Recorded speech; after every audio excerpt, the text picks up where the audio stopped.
fellow basement dwellers, and today's video I'll be yapping about why I think Warhammer Fantasies power system is better and how it should be and could be implemented in the 40k.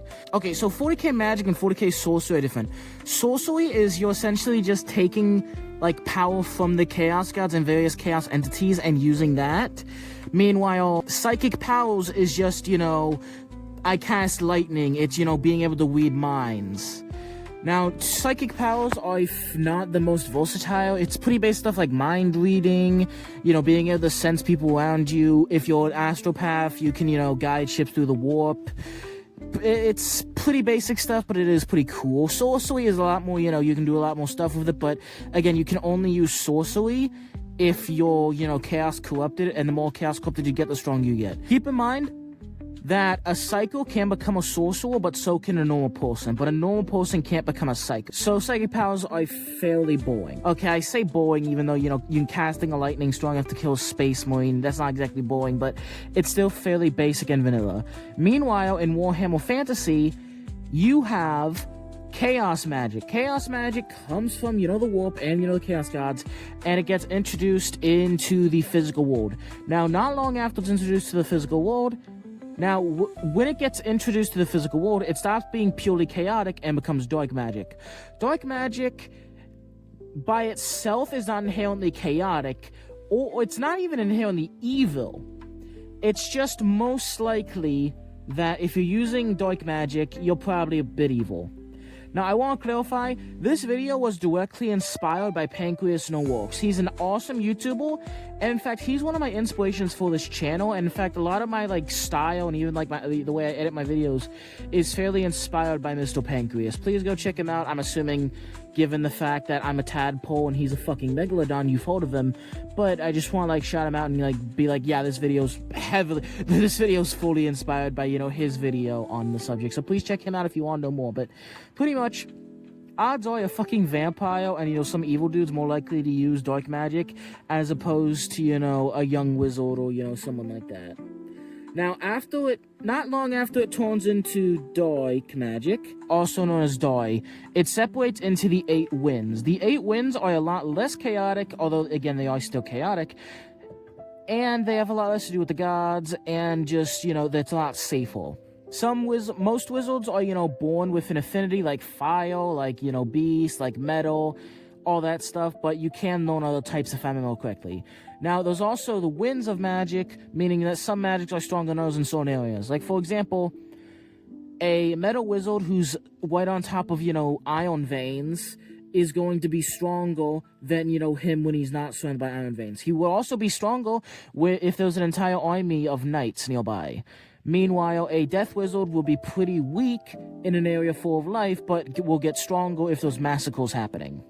Now, there is high magic, where it's pretty much, people with insanely high skills, such as lizardmen and elves, can pretty much take the 8 threads of magic. So again, we have chaos magic that goes to the physical world, then becomes Dai, or dark magic, which then gets separated into the 8 strands of magic. High elves can pretty much take these 8 strange magics and wove them back into each other, making the strongest or second strongest form of magic. Now, it's either the strongest form of magic objectively, or it's the second strongest behind dark magic, but you don't have the chance of, you know, getting corrupted, and, you know, the chance of demons just, you know, fucking... How could we implement this in the 40k? It's gonna take a bit of a retcon, but not nearly as much of a retcon as you might immediately think. So here's how I would do it, right? So, elves in 40k, the Eldar, are constantly being, you know, psychically weakened, and they pretty much have to suppress their psychic power because of Slanesh. Craft warders can only use a fraction of their psychic power, because if they use too much, it will attract Slanesh and she will kill them. Dark Eldar, meanwhile, can't use psychic powers at all. So we could just say that, in reality, Eldar have been able to use all of the 8 strands of magic the whole time, It's just they can't use it with Slanesh. But with the Eldar God you need waking up, they can use the 8 strains of magic again. So it's not that they never could use it, it's just that they didn't because they wouldn't be able to train with it without attracting Slanesh. So even when we saw Eldar, use their full psychic power, which eventually led to them being killed by Slanesh, that was actually the reason they weren't using individual, the 8 strains of magic, like death magic, that magic, and that magic, isn't because it's just that they didn't train with it. So they just used, more standard lightning stuff and, more powerful stuff like that instead of, more advanced stuff like, death magic. Or, of course, high magic, because, again, they didn't have time to train with it. And humans are only really becoming more psychic in the last couple thousand, I say couple thousand, more like 20-ish thousand years. And through most of that time, we don't see them. And throughout, all of the, old night, going onward to the Great Crusade and now onward to the modern era, we could just say that human psychos weren't strong enough to actually use the 8 winds. They were stuck with the really basic stuff.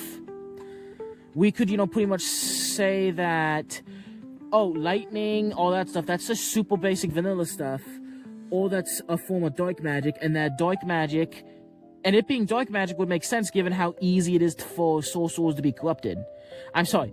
Given how easy it is for psychos to be corrupted. For example, a psycho, shoots a lightning ball, there's a good chance he explodes, or, he accidentally summons a demon. That would make sense, it being a type of dark magic. Although, again, a more vanilla type of dark magic as opposed to, like, necromancy or something. But because Astronomicon has been supercharged by the Emperor, this would give humanity the ability to, tap into the 8 winds. And the 8 winds of magic would be way more prevalent in the galaxy due to the Great Rift being open and everything psychic being supercharged.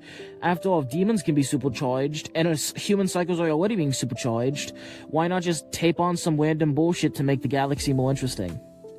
Especially, I'd love to see what the Librarians of Space Marines do, and especially the Thousand Suns would do. And especially Psychic Inquisitors. So yeah, I really, really love Warhammer Fantasy's magic system way more than 40k's magic system.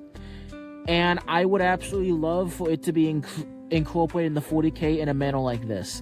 This wouldn't be too much of a retcon, it's more of a walk-around. And I think it just added a lot more flavor to the setting, as opposed to the fairly boring psychic powers as they are now. Alright, thank you for watching, and I hope you enjoyed today's video. Please, for the love of God, subscribe, or I will lick your toes. Ooh, I'm gonna be all up in those feet. Oh, I'm gonna just be sucking on each one of those tootsies. You can't hide them from me, no.